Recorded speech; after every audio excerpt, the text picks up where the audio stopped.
Welcome to the channel, folks. Clunkers and Classics. A little helper kitty. Puppy over there, still scratching.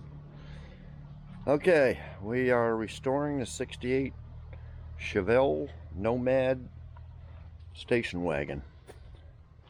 Now, last episode we replaced all this from here to here. And that's all primered up, ready to paint. The main thing we're going to get done is this window channel here. As you can see, it's completely rotted. There ain't much left. This little piece here is screwed on for the windlace. Probably the only thing holding it together. I don't know whether I should just leave that on there.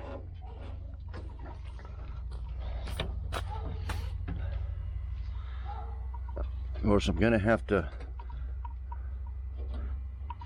cut a piece of metal, or two pieces, probably, well, probably more than that, because you're not going to get an exact piece of metal that's going to curve and everything. So probably be, anyway, we're going to concentrate on the bottom here, grind this off flush as I can, and then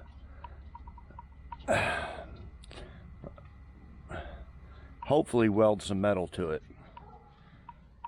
Somehow get some metal on the bottom, and then we'll have to grind this top ledge off here and weld a piece of metal down there. So basically an L shape, but of course it's curved. So we're gonna have to be, that's why you have to use a bunch of pieces. Anyway, I'm gonna do that. These channels here look pretty good. I did put some Dynaglass fiberglass filler in there. I gotta put some more in these little corners. This black is pour 15. That's probably what I should do up here, is put some pour 15 in there. I'll probably do that once I cut all this away.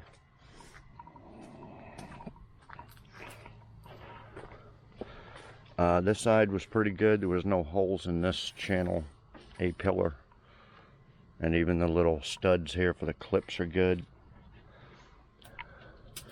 And there's a little bit of metal still left here. Couple little studs, but okay, so let me get started grinding all that. We had a bunch of little stuff to do. I went to the place to where I get new windshields from. He's supposed to get back to me to see if they can get a new windshield and get it delivered to that place, and so I can go pick it up. But I haven't heard back from them. I don't know. I really hate to use my old one. I might have to look online, but I'm not going to be paying no, $500 or something for one to have it shipped here. I might, I don't know the wholesale place's name in Dallas, but I may have to drive down to Dallas and pick one up if they can get one. So anyway, hopefully we'll get that in some way. We'll get a new windshield in and get that installed this video. Keep that water out of there. Okay. These are my two pieces of trim for the rear back. We'll go back there in a minute. Thanks to Warren again for sending me this trim stuff here, and this is not, these are off like an old Vista Cruiser or something, but I'm gonna try to make it work. In fact, this is the opposite side to this, but I can turn it around and I'm gonna cut it up is what I'm gonna do. I think I'm gonna cut it here and weld on a piece from here, and this one I was going to use half of this and one of these, something like that. Anyway, but these are just beyond gone. And it'd be hard to make. It's not just it's little curved pieces and everything. So they're the ones go up in here, in this channel here, all the way up. See, this side here I kind of saved, and then just need that side. So we'll get these done, painted, and put them in. One way or another, we're going to get this gas tank put in. Got it all painted, pour 15. I haven't got another ohm meter yet. Some people say you can take this apart right here and check. I forget what they said was in there. There's something in there that conducts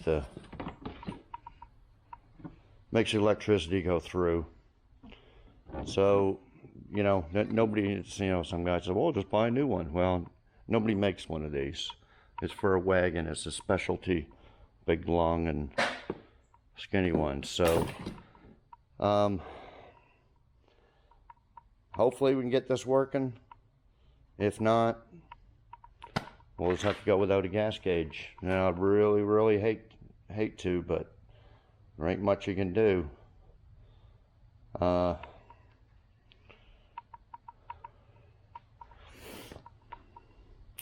don't know, unless you can buy a new. I don't think you can buy a new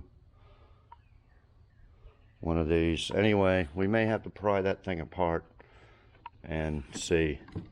But I still think I got a bad ohm meter, but I don't know. Anyway, one way or another, we're gonna get that in there, in the gas tank, and the gas tank installed, and get that done. Okay, and then this is the 12 bolt out of the 69 Chevelle. We need to clean all this up. I don't know if it'll be here in time, but I got a new yoke coming, because this end is busted off right here where the bolt goes in. Somebody busted it off, so I got a new yoke and a seal coming. Once I get that in, we'll clean all this up, take these old brake lines and crap off, power wash it off, 415 it, get it all ready to bolt in. Okay, so that's the plan for this video. Don't know what else will come up. So anyway, let me get working on this rear trim and this window channel, and I'll be back when I get something accomplished. Okay guys, I got these two pieces there. I welded those pieces together.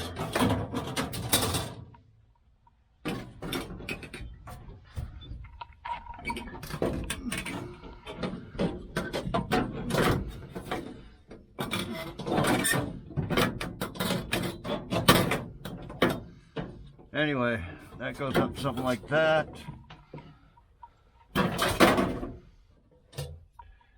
And then this piece is in there like that.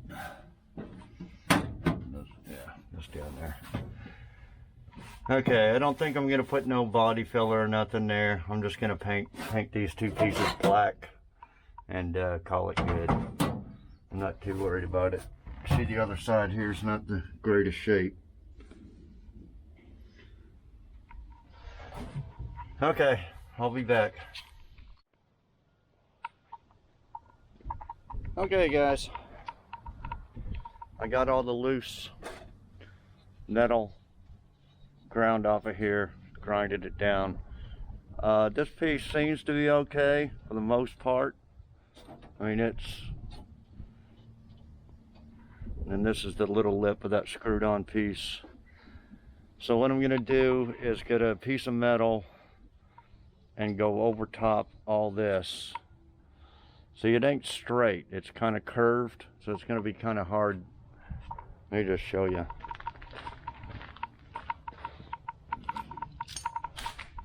This is about the exact size I need right here. If you put this here, that's about what I would need. But I don't, well, might not be long enough to show you, but it's not straight. It kind of curves. It curves like this. So I can't use a piece of straight metal. I'm gonna have to use a bunch of little sections, probably about this size. Okay, so what I'm gonna do, and of course you can't bend it in an L shape. So I'm gonna cut a piece of metal all the way across, just for this bottom lip, and then weld it on there. And then I'm gonna get a piece of metal the same size and for this, and cut it out, and kind of like tack it here, and then it'll kind of, you know, bend and curve all the way around, and then tack it in the middle where the two meet. It's the only way I can do it. I can't build one piece and then put it on there. I'm gonna have to do it in two pieces, and then just weld onto here, this edge, because there's nothing on this to weld to, so I'm gonna have to weld right to the edge and just grind it, probably burn through on some spots and keep welding, and fill it all in. So anyway, I'll be back in a little while. Okay guys, I cut out some strips of metal like this, and this is two pieces, one to there, then I had to cut it from one to there. And what I'm doing is drilling holes in it to hit the good spots like this, and join it up so it's nice and solid.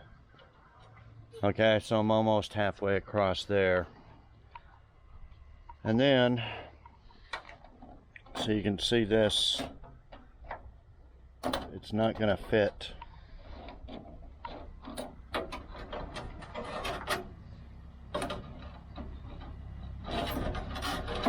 It's gonna have to be cut into pieces too. This actually needs to come down here, right in the middle, about like that. But I'll be cutting that up, tacking that in, tacking it to this and here. Okay, talked to my glass guy, his supplier can't get one of these windshields. The 4-door and the wagon are the same, and it was showed you in the last video. They're a 2-door. One is a couple inches short. So you need a 4-door or a wagon, 4-door and wagon. So I checked online. There's about 3 sellers on, well, I don't know if they were on eBay. I think one was opgi.com and SS396. Those two wanted way too much for shipping. They wanted truck freight, like 250 bucks shipping, and some of them were 200 and something for the windshield. So it's going to be like 500 bucks, I think. So I found, I think it's called Glass City, something like that, on eBay, and their ad said they had 2 left. So I ordered one, and it was $199 and then $95 from shipping. For shipping. I think they're in Minnesota. So it's about 300 bucks. So anyway, I ordered one of them. I don't know exactly when it's going to be in. I think they said a 3-day delay type thing. So I don't know. It could be a week, upwards to a week. I don't know if we can get that in. If it comes in time, we're going to have all, in this video, we're going to have it all ready, just to urethane the window in. Going to have all this painted, all this repaired and painted. Gonna seam seal everything, get it all ready. So if the windshield comes in time, we can stick the windshield on there. Okay, so I'll be back when I get some more of this welded on there. Okay guys, I got almost half of it done. See here, this just roughed in. Need to just kind of spot weld the two little pieces together, spot it up here, make sure you don't burn through, grind it all down, and then do it again. So, you know, I'm gonna put some more spots in here and up here, seal it all up best you can. This roof is getting just a little bit warped. That's okay. Okay, so I'm gonna do that and continue on with the other half. So I'll be back. Okay guys, lots of welding and grinding. I got it all in there. I had a little bit of JB weld left, so I put it right around the little corners there and right on this top edge to fill in the little pinholes. If I had enough, I just put all JB weld in here, sand it out, but I'm going to just use some of that Dynaglass, Bondo glass, waterproof fiberglass filler, and pack it in here, then just block it out. I think the roof is down a little bit here. I'm gonna put a little bit of Bondo there, and then I'm gonna put a little Bondo in here, these little spots, clean all this area up.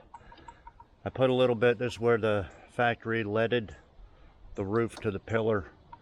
I got a little bit of, there was a hole right there, so there's a little bit of JB weld there. I'm gonna clean all that up.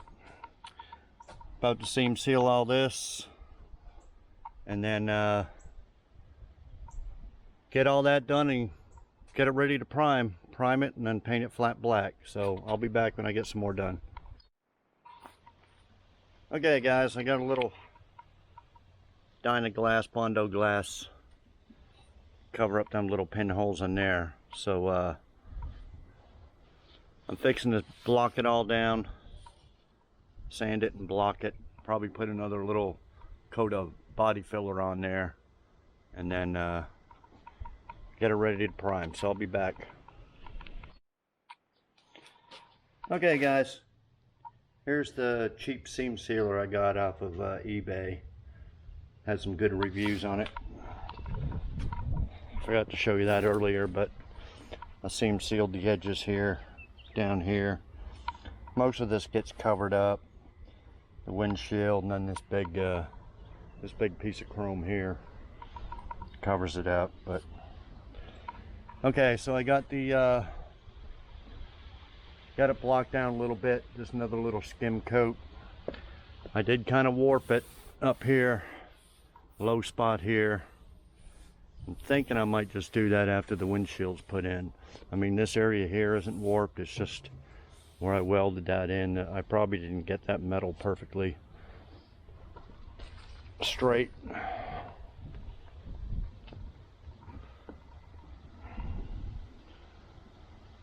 And I'm just going to put a little skim of Bondo along here just to smooth it out.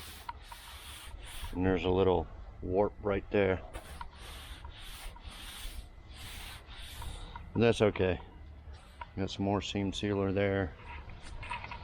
And then I seam sealed all under the dash there. That seam where I welded to.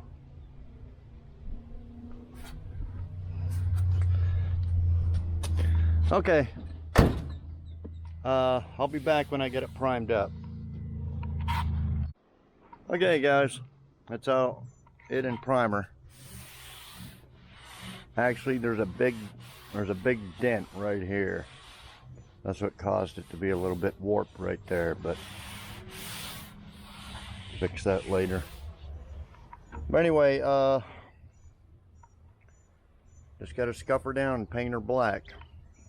So I'll be back.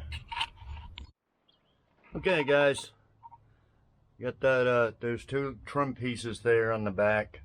It ain't the best job, but I had to make it work. Still not sure whether I'm gonna paint this back stuff. This is just pour 15 on here. Paint it or cover it with vinyl or something. Definitely gonna cover the back here with some carpet type stuff. Okay, I got the yoke in. There's a better look at it. This is the piece that's busted off right here. Okay, so this is it here. I don't know if it's made in China or not. I don't know if the box said it was or what, but anyway, there's the U-bolts, brackets, give you a nut and a washer, and then this is separate from a separate place, is the seal for it. Was in there like that somehow. Okay, let me get that bolt off and see if it's going to take a puller, and if I got one, I should have something to pull that off. But anyway, I'll be back. Okay guys, I got it off. There's the old seal right here.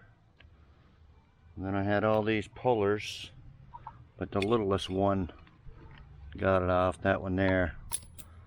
And I kind of bent the deal there. But anyway, the bearing doesn't look rusted or nothing, so that's a good sign that the wheel bearings in here aren't rusted. Okay, well, let me get that back together and I'll be back. Okay guys, there it is. It's on there. I just put the caps on there so the water don't get in and rust the threads. But anyway, yeah, probably should have replaced that bearing, but like I said, when I change it over to a posi, just rebuild the whole thing. If I'm going to spend that much money on a posi unit, we'll go ahead and take the axles out, change them bearings, this bearing, everything. But not right now. We'll get her going on the road and everything first. So let me chop all this stuff off with a putty knife and screwdriver and clean it all up. Take off these brakes here. Figure what I want to do with these brake lines. Probably just take all them off, reuse the ones that are on it, and get her all cleaned up and painted and everything. It won't be on this video, but be probably next video. Okay, I'll be back in a little while. Okay guys, we're back at the gas gauge, trying to get that to work. Okay, so you can see I got it set on ohms and it reads OL. Here's the, so you touch these together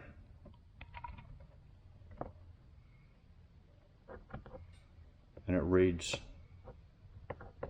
at least it does something. I don't know, reading 0, I don't know why.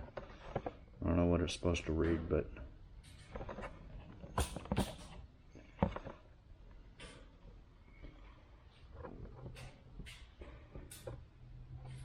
well, it reads 0 if you touch them together, apparently.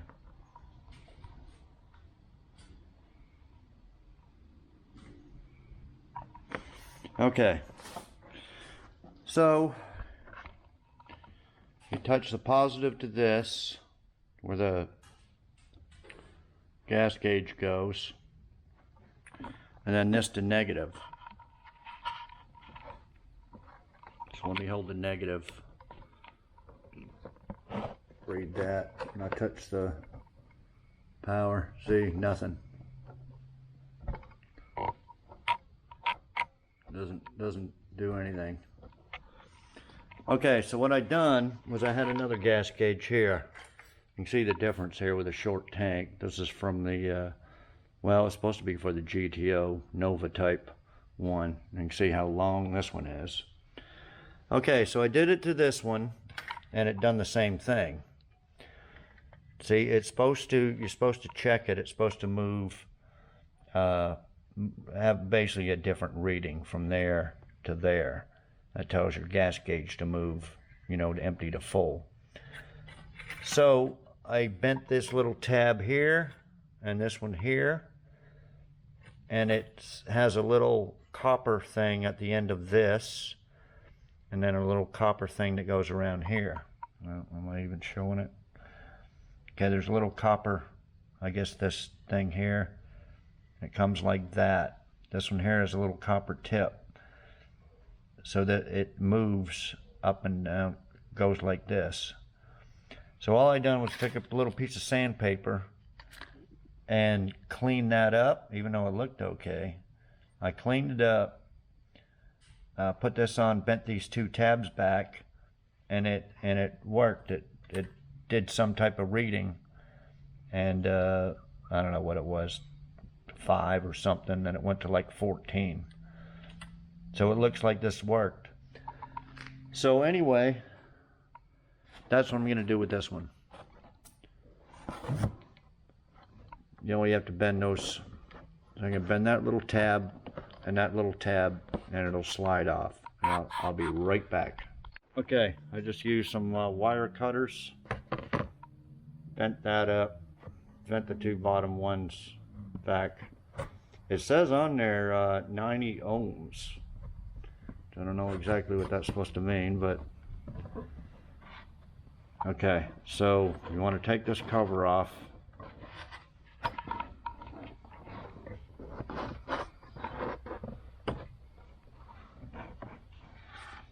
Okay. Do this very carefully. Okay, right like that. Okay, you can see this.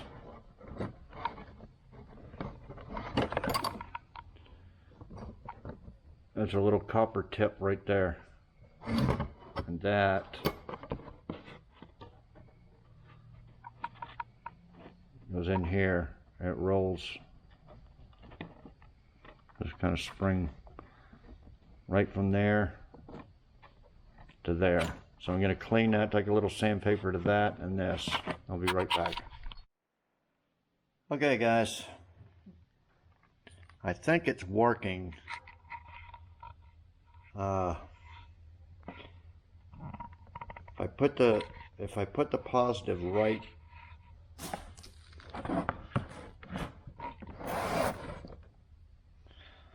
if I put the positive here, it works. And then I move this up and down like that, it changes. Okay, that's where it would go in there. And on this end,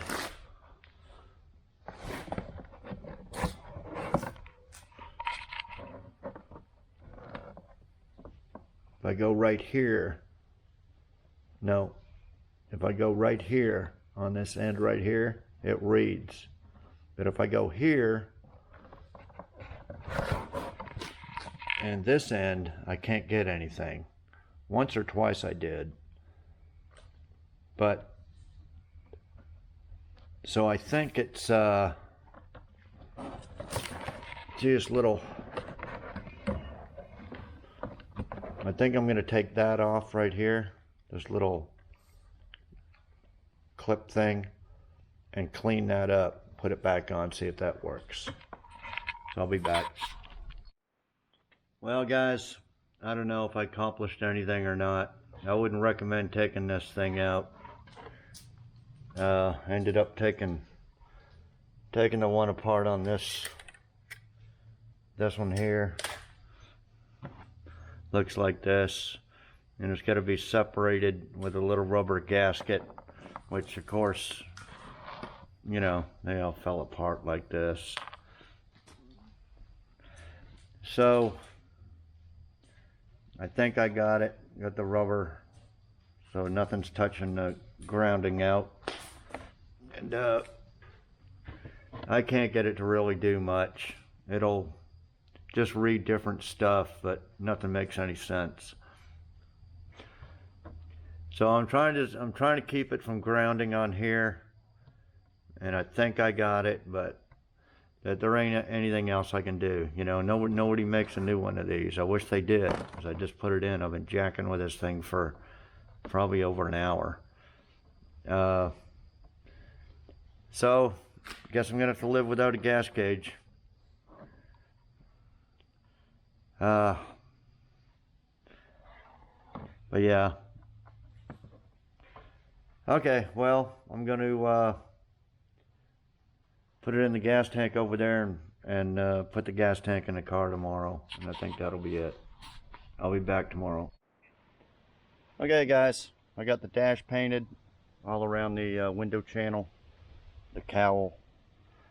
It's all ready for the windshield. It's supposed to be in tomorrow on a Sunday. Delivered by truck by FedEx. So, and I'm not even going to be here tomorrow or most of the day, so I won't be able to check it out, see if it's cracked or anything, unless I come here early in the morning. So anyway, it'll probably be Monday before I put that on, so next video, that's all we got left to do. I did order the cowl rubber here, and then the there's little grill inserts that go here, 3 of them. Well, I haven't ordered them. I'm fixing to order them, and then we'll put the wiper things back in, and then the new clips. Put the new clips on these ones, and then we'll have to drill some holes, mount the clips in there, and then we can mount the windshield. Okay, so right now I'm going to do the gas tank. That pour 15 inside the tank that I mentioned earlier, it all wrinkled up. This is actually it here, most of it. It did wrinkle after a couple of days, but I don't know how long it's been, a month. So I had to reach in with this deal here. There's a little tool that has a little claw on it. See, so I reach in the bottom of the tank like that and then pull it out. See, I reached in here and rinsed it out, swished it around, dumped it in the can. There's still some in there, so I don't know. It's got a big new sock on it. Maybe it'll keep it out. But if it clogs up and I ain't got no fuel to the engine at some point, that's gonna be why.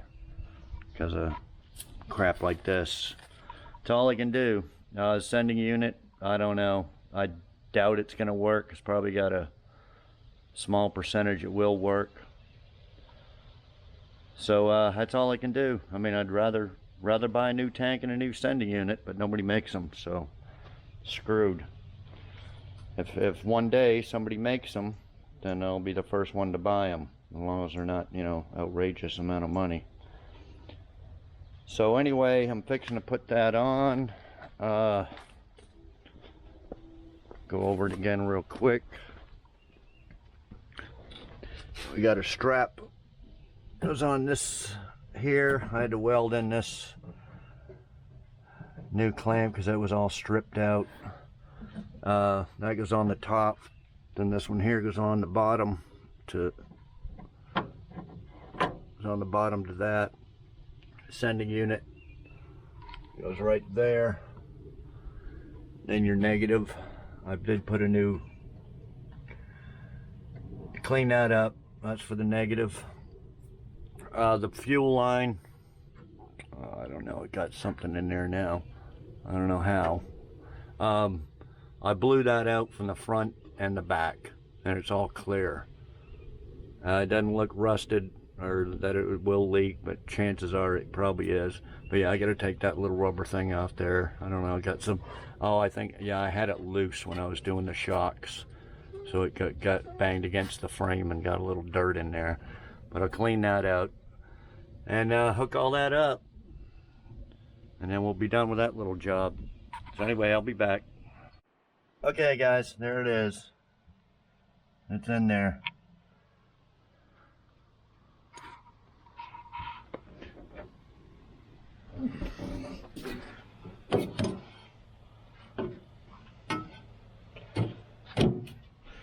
Okay, now this cover here, I think there's 5, 1, 2, 3, 4, 5. This cover goes in there like this. There's a couple little tabs I had to weld on there that were broke. Anyway, they go in go in there, so I'm fixing to do that, and then that'll be done. Okay, so I'll be back. Okay guys, I got that cover in there. Okay, here's the bottom with the, that was that patch right there that it's holding. I didn't put it in, that was already in there. So I gotta put a little more 415 down here when I do the underneath. And then I kind of taped up the signal wire here. That's for the sending unit. Okay, well, I think that's it for the gas tank. Okay, somebody mentioned something about the VIN number. Okay, I just drilled out the 2 holes and put 2 more rivets in there. Actually went through the bottom. I don't know if I have that one that came off the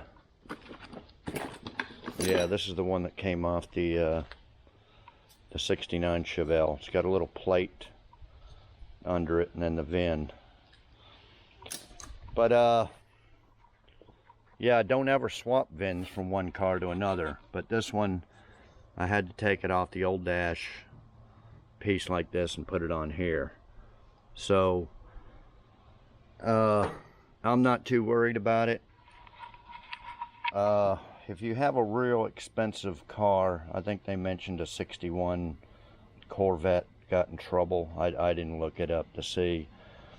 They said they were restoring one of these and re-riveted on there, and I don't know. I guess they got caught doing it or something, and I don't know what the story was.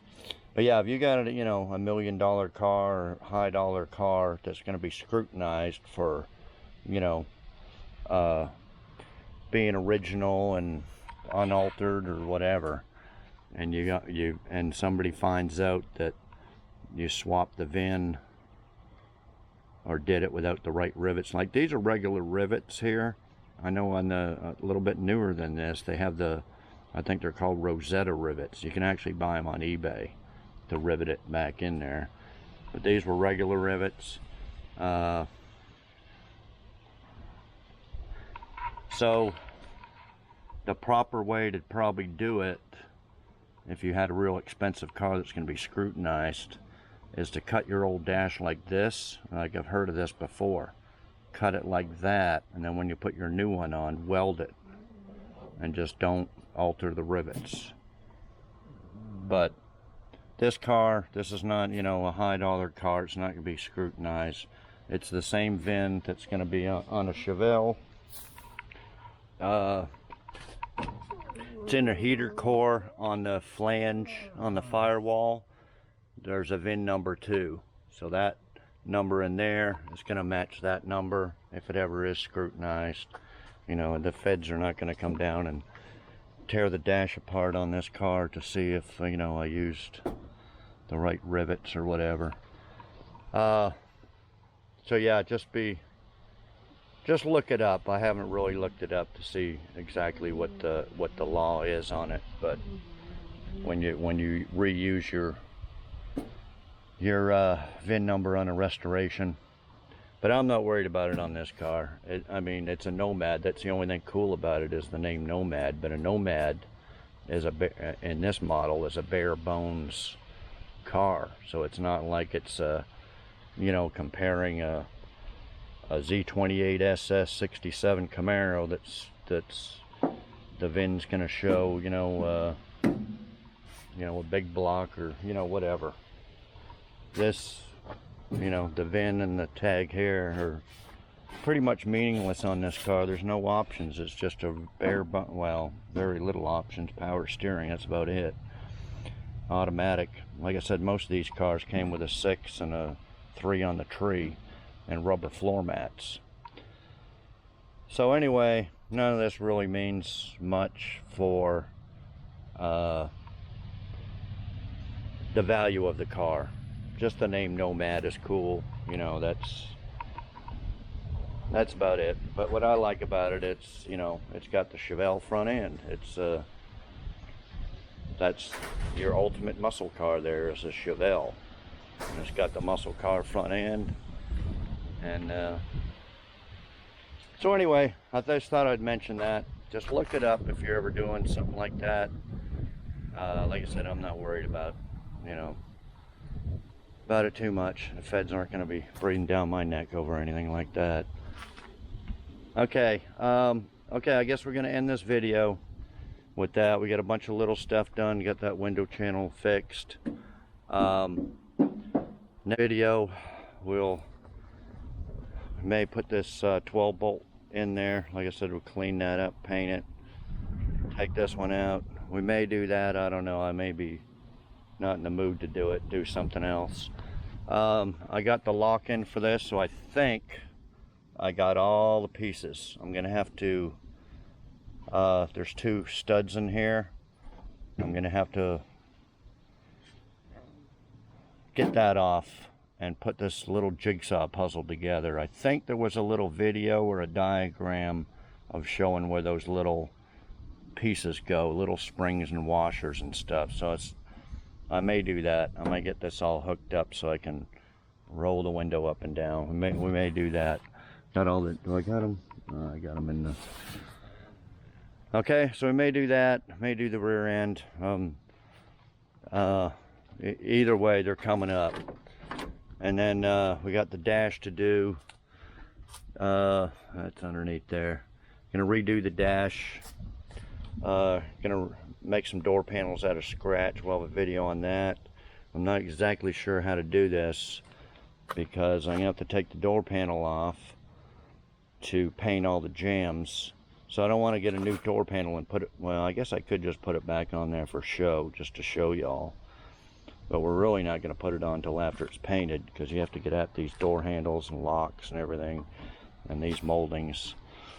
So anyway, the doors are like, we're going to do the weather stripping, paint the jambs, make the door panels. Got speakers to put in there. I got all new speakers in. All that stuff. And all 4 doors, you know, it's a 4 door, so it's got twice as much work to do. So anyway, that's coming up too. We're gonna take the sunroof out of the Jeep, put that on there, in there. That's coming up. It's whatever I'm gonna be in the mood for on the next video, but all that's coming up. We just got a ton of work to do on this thing. Yeah, and I should have probably taken the front end off to do that, but the front end's gonna have to come off eventually. We're gonna have to take all this AC and heater stuff, clean all that out, all underneath the dash, make sure all them cables and everything for the heater control and all them work, and lubed up and replaced if needed. We got all that coming up, and we're going to take this front end apart. We're going to take everything apart. Fenders, the fender wells, the core support. I'm probably going to fix this part and the core support. Take all the front end all in pieces, paint it all, clean it all up. Then we're going to do the front end work and the brakes. So we're going to replace all the front end stuff. And I don't know, it's going to be a bunch of work. I'm not sure what to do on the A-frames and suspension yet, whether I can buy a cheap kit, because I'm not looking forward to taking these bushings and stuff off. I don't have a press. But anyway, that's all coming up. Just got so much work to go on this, guys. Okay, so anyway, thanks everybody for watching. Subscribe if you haven't. Like, comment, share, all that stuff. If you want to support the channel, got bumper stickers for $5. My in the description, my PayPal email was clunkersandclassics@gmail.com. If you want to support the channel, and I guess that's it. So we'll see y'all next video. Thanks everybody for watching.